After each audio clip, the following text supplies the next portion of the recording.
들어온 아버지한테 그걸 보여줘요. 어떻게 할래?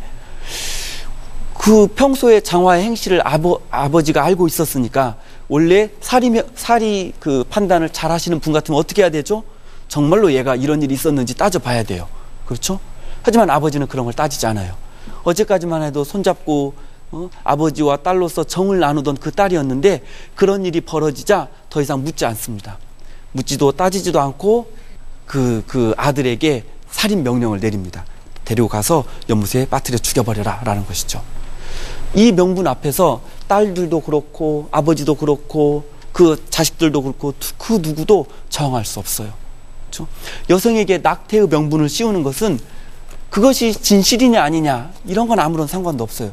그러한 누명을 씌우는 것 자체가 죽어야만 되는 사유가 되는 것이죠. 이런 점에서 보자면 이 장화홍련전에서 그 집은 매우 답답한 공간입니다. 진실을 말할 수 없는 공간인 것이죠. 내가 누구인지, 우리가 어떤 곳에서 살아가고 있는지 말할 수 없는 답답한 공간입니다. 어떻게 보면 이런 공간에 대한 은유가 영화 장화홍련에서도 나타나는 것 같아요. 거기서도 보면은 이제 수미하고 수연이라는 자매가 등장을 하게 됩니다. 이미 영화가 뭐 다 흥행을 했으니까 뭐 좀 말씀을 드리자면 거기서 그 여동생이 그 환상이죠. 있습니다. 귀신입니다. 근데 그것은 누구에게만 보이죠? 맞습니다. 언니에게만 보입니다. 소통이 단절되어 있다는 거, 폐쇄적이라는 걸 알 수가 있어요. 그렇죠? 나머지 환상들도 누구에게만 보이죠? 원귀들은 남자들에게는 등장하지 않습니다. 오로지 여자들에게만 등장을 합니다. 이런 모습들을 보면은 그 영화 장화홍련에서의 소통도 매우 폐쇄적이라는 걸 알 수가 있습니다. 그러한 어떤 공간적인 은유로서 폐쇄성을 드러내는 것은 바로 장화홍련전 소설에서부터 나타났다고 볼 수가 있습니다.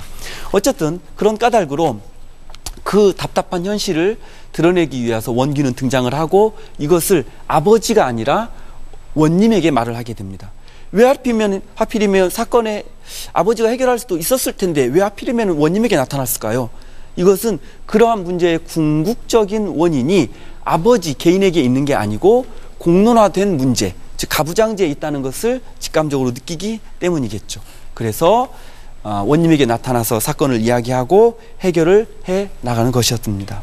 그 가학적인 현실 앞에서 가족들은 더 이상 나를 사랑해주고 보살펴주고 돌봐주는 나하고 정을 나눌 수 있는 그런 가족 구성원이 아니라 살인의 모해자가 되고 실행자가 되고 방관자가 됩니다. 그리고 죽어야만 되는 현실을 가장 구체적으로 집중해서 보여주는 인물이 바로 그 계모 허씨라고 할 수가 있겠습니다. 계모 허씨는 어떻게 생겼을까요? 계모 허씨에 대해서 묘사한 부분을 한번 그 책에서는 어떻게 나왔는가 한번 제가 읽어드리겠습니다.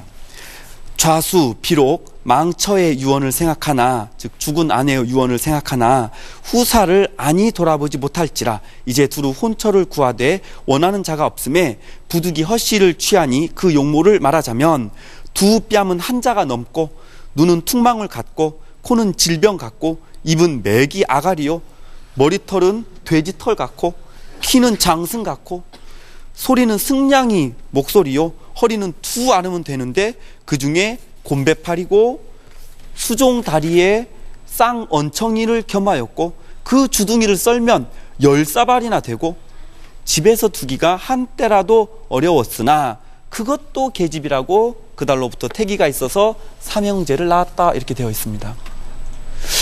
여러분 같으면 이 배자순의 집안이 꽤 부자였거든요. 실은 배자수가 부자였던 게 아니고 죽은 전처가 남긴 재산이 많아서 부자였어요. 근데 새로 장가를 든다면 이런 분하고 결혼을 하겠습니까? 그렇죠? 현실적으로 좀 어렵잖아요. 그리고 실제로 장화홍련전을 보면 이러고 나서 장화홍련 그 원귀가 나타나서 끔찍하게 전처를 이제 죽이거든요. 그러고 나서 이 배자수가 또 장가를 들어요. 복도 많죠. 그렇죠? 또 장가를 드는데 그때 장가를 들 때에는 몇 살짜리랑 드는지 아세요? 18살짜리랑 들어요. 이쁘고 집안도 좋고 그럴 거면 처음부터 그런 여자랑 들지 왜. 그렇잖아요. 즉 계모 허씨의 이런 형상 괴물 같은 형상, 사악한 그 성격, 이런 것들은 실은 현실의 반영이라고 보기 어렵습니다. 그렇죠? 이것은 전적으로 전처들의 환상의 결과라는 걸 알 수가 있습니다. 그렇죠? 전처들은 왜 저런 식의 계모를 환상했을까요? 왜? 첫 번째로 보자면 우선 이 장화홍련전 소설 자체만으로 보자면 저런 식의 설정이 의미가 있기는 합니다. 왜냐하면 그래야만 아버지가 새로 들어온 부인보다는 전처 자식들에게 마음을 쏟게 된다라는 이야기 설정이 그 뭔가 개연성을 얻게 됩니다. 하지만 그런데도 불구하고 아들 셋이나 낳았잖아요. 그런 부인을 멀리한다는 건 좀 이상하지 않습니까? 그렇죠? 그러니까 서사적으로 봤을 적에는 조금 개연성이 없다손 치더라도 그렇게 흉측한 외모와 사악한 성품의 계모가 이 소설을 읽는 독자들에게 의미가 있었으니까 그랬을 거라고요. 과연 어떤 점에서 의미가 있었을까? 달리 보자면 조선시대에 아까 맨 처음에 말씀드린 것처럼 전처들은 일찍 죽을 수밖에 없어요. 그렇죠? 일찍 죽어야 하는 현실에서 내가 죽고 나면 틀림없이 남편은 무슨 뭐 나를 사랑했든 사랑하지 않았든 간에 후사를 잇기 위해서라는 그럴듯한 명분을 내세워서 아마도 새로운 부인을 얻겠죠.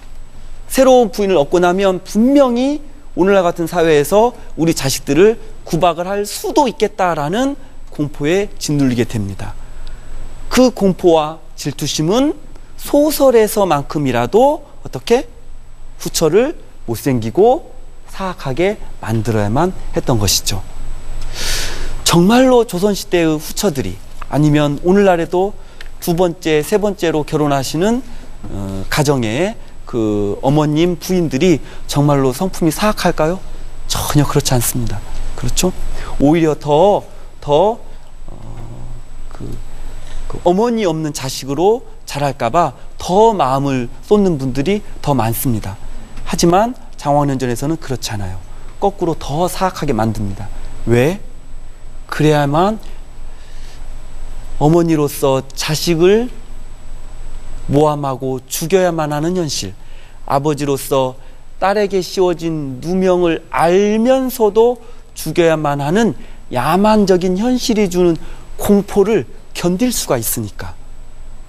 그렇죠? 즉 무섭고 두려운 후처의 그 형상은 실제로 후처가 정말로 현실에서 그랬기 때문이 아니라 비인간적인 가부장제에서 어머니들이, 부녀자들이 겪어야만 하는 고통을 상쇄하기 위해서 만들어낸 시대의 가장 훌륭한 위안물이라고 볼 수가 있겠습니다. 장화홍련전이 그 유행했던 당대에 갖는 의미란 바로 이런 점에 있어요. 가부장제의 폭력성에 대한 훌륭한 위안물이었다는 점.